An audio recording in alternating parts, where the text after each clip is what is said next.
Well, House Democrats have kicked off their annual issues conference. It's in Leesburg, Virginia. And yesterday they sat down, it continues in today, to plot how to take on the Trump administration. Now, they have a lot to figure out because the party is quite literally in shambles. And don't take it from me, look at their own internal polling. They're showing this at this meeting in Virginia. Oh, to be on a fly on the wall there, as they show a massive brand problem from a Democratic polling firm ahead of the 2026 midterms. So Democrats, they've lost trust in battleground districts. This was a poll of these key battleground congressional districts. And what they found was that they're struggling to connect with independent voters, where just 27% of that key group believe Democrats are focused on helping them. 56% said Democrats are not looking to help working people. The Democratic Party needs a savior. Enter the contenders. Here they are. Former Transportation Secretary Pete Buttigieg just announced he is not running for Senate in Michigan, also not running for governor, and that clears a path for him to run for the White House. On the other hand, you have Politico reporting former Obama Chief of Staff Rahm Emanuel is stoking speculation of a presidential run. Last night, he denied it, but it was one of those non-denial denials that we get from the politicians. And most people believe California Governor Gavin Newsom is gearing up for an Oval Office run with that new podcast. And of course, you've got former Vice President Kamala Harris, who could brush herself off and get back in the ring. So we have all these contenders. And Lisa, my mind immediately went to 2021. And you had this like Pete Buttigieg, Kamala Harris rivalry going on. And we have this hug. It was an epic hug that took place amid all this speculation that they didn't like each other. And this hug was described by someone at the New York Post as a closer hug has been seen with a leprous porcupine. It's kind of not the most believable there. But it came as Politico said, while Pete Buttigieg says he's not contemplating the race to be Biden's successor inside the West Wing, others are imagining it for him. His name is sometimes discussed by aides as a natural Democratic presidential nominee in 2028. The chatter frustrated some staffers of color who see it as disrespectful to Kamala Harris, the first black woman vice president, and think senior officials should tamp it down. That was 2021, and it appears these people were right. They're both probably going to run. Well, you know, it's going to be an all-out war in 2028 because you don't really have anyone at the helm of the Democrat Party, and clearly they're still reeling from this past presidential election. I mean, the challenge for Democrats right now is you almost have to divorce your base because you can't continue to operate in the 20% on some of these issues like men and women's sports. And in order to do that, I believe you sort of need a transformational type figure, right? You need another Obama or like what the Republicans had with President Trump. I don't know who, among them is that candidate. But, first we've got to get to the midterms as well. And look, there's some challenges there. You look at the first midterm election in 2018, Democrats were able to net 41 seats. So, I have some concerns about that coming up as well. But, I don't know. For now, Democrats are lost, and I don't know how they get out of the 20% without alienating their base. Emily, Rahm Emanuel may make a run for it. We'll see. But he's been kind of testing this line out on all these podcasts. He's in on pretty much every podcast. Here he was on Bill Maher. It's a pretty effective line. Listen to this. And I'll say this about our schools. I don't want to hear another word about the locker room. I don't want to hear another word about the bathroom. You better start focusing on the classroom. It's apparently been getting applause everywhere he's tried it. Look, he went on to say something I think that was so apt on that show, where he said in 7th grade, if I had known that I could have just said the word they and gotten into the girls' bathroom, I would have done it.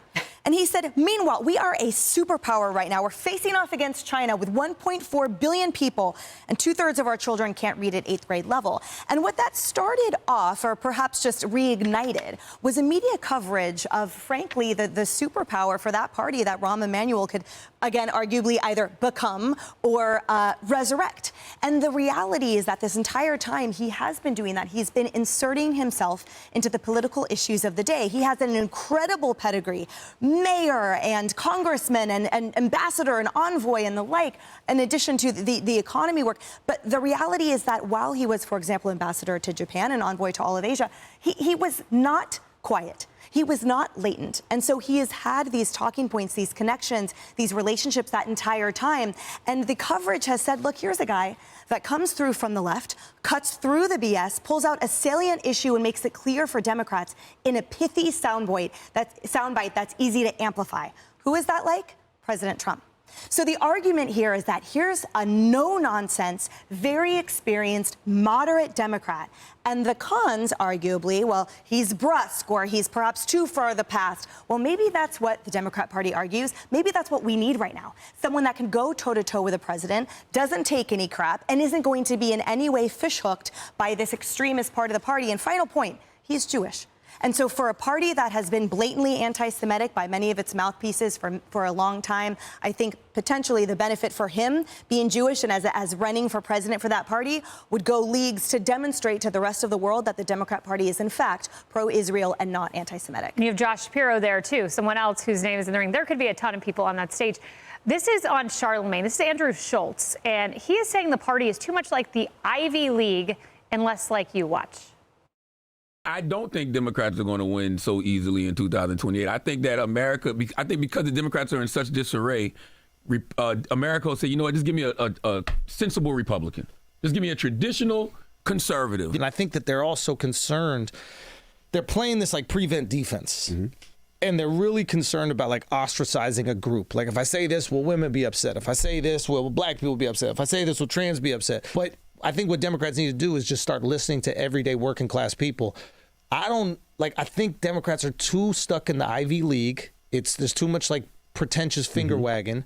That's not what everyday Americans are, and you need to get the working class back immediately. I mean, Ari, is that the problem? Get out of the faculty lounge, guys? Well, it is a big problem. Look, the Democrats have their share of problems. There's no question about it. Ideologically, they are so far off from what this country really thinks. Culturally, they are really off. But none of that's going to matter if Donald Trump isn't popular or successful. And you have to remember that about American history.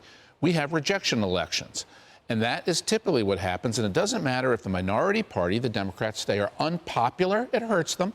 But if Donald Trump is unpopular, if the Republican Party can't deliver on Donald Trump's policies, if the House, because of its one-vote margin, gets in its own way and doesn't pass anything, you're going to have a rejection election in 2026. That's going to set the Democrats up for a stronger 2027 as they head into presidential 2028. So as a Republican, before I rejoice too much at how bad the Democrats are off right now, get your job done in Washington, Republicans.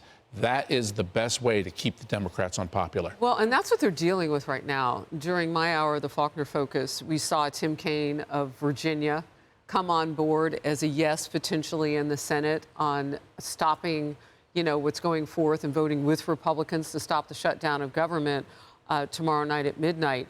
And they need 7 more after that. But this is a real gut check for Democrats, because if you think it's hard now and it's tight, squeaky tight in the House and Republicans are up a couple senators. Imagine how hard it's going to be if you let the government shut down. Mm-hmm. You wear that as a government, as a party rather, and then you go forth and try to change people's minds about whether or not it works for you. Now they're really going to bank on Donald Trump not doing well.